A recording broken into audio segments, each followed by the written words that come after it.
Imagine standing on a battlefield, the sound of war drums echoing in your ears, and seeing an army of fierce women charging toward you.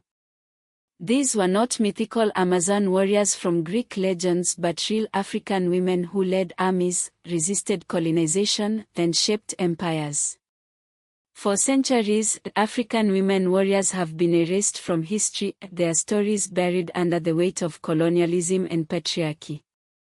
Today, we uncover the truth about these extraordinary women who defied gender norms and fought for their people's freedom.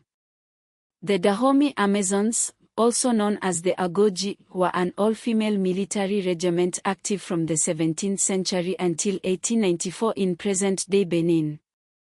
They were not just ceremonial guards but elite soldiers trained to kill. European observers often noted their superior combat efficiency, causing male armies to retreat before engagement. The origin of the Dahomey Amazons dates back to female elephant hunters called Geto, who served King Hugbaja.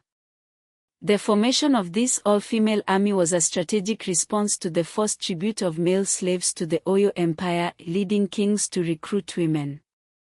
Queen Hangbi, a regent of Dahomey in the early 1700s, is credited with formalizing the Agoji regiment. These women were known as Mino, meaning our mothers in the Fon language, symbolizing their role as protectors of the kingdom's lineage.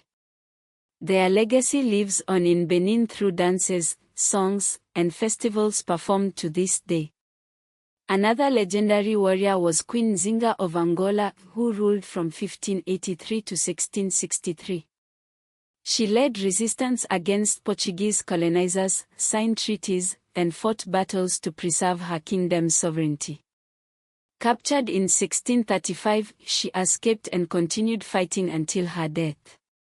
Queen Nzinga is celebrated in Angola as a symbol of resistance against foreign domination. Kandake Amanirenas of Kush, who ruled from around 50 BC to 10 BC, led the Kushite resistance against Rome. She destroyed Roman cities and forced Emperor Augustus to sign a peace treaty without tribute. Her bravery preserved Kushite sovereignty against one of the most powerful empires of her time. Moving to West Africa, Asantewaa, the Queen Mother of Ejisu in Ghana, led the War of the Golden Stool in 1900 against the British.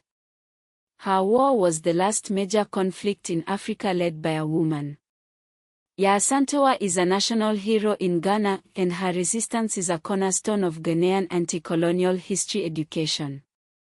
In Zimbabwe, Nyanda, a priestess and military leader, led Shona attacks against Cecil Rhodes and English invaders in the late 19th century. Captured and executed in 1898, Nyanda is revered in Zimbabwe, and her spirit is invoked in modern political movements. These women warriors were not just fighters, they were strategists, leaders, and symbols of resilience. Their stories challenged the global norm that war is exclusively male, proving that women could serve as elite soldiers and commanders. The cultural legacy of these warriors continues to inspire modern Africa. The Dahomey Amazons inspired Marvel's Dora Milaje and the 2022 film The Woman King starring Viola Davis. In Benin, the Mino are a symbol of national pride, with annual dances and festivals honoring their legacy. Asantewaa's statue stands in Accra, Ghana, and Nyanda's execution is a key date in Zimbabwe's history. These women warriors were defenders against enslavement, sovereignty preservers, and military innovators. Their stories were buried for centuries, but their legacy lives on in the hearts of those who continue to fight for freedom and justice. As we celebrate their courage and resilience, we remember that history is not just written by the victors but by those who refuse to be erased.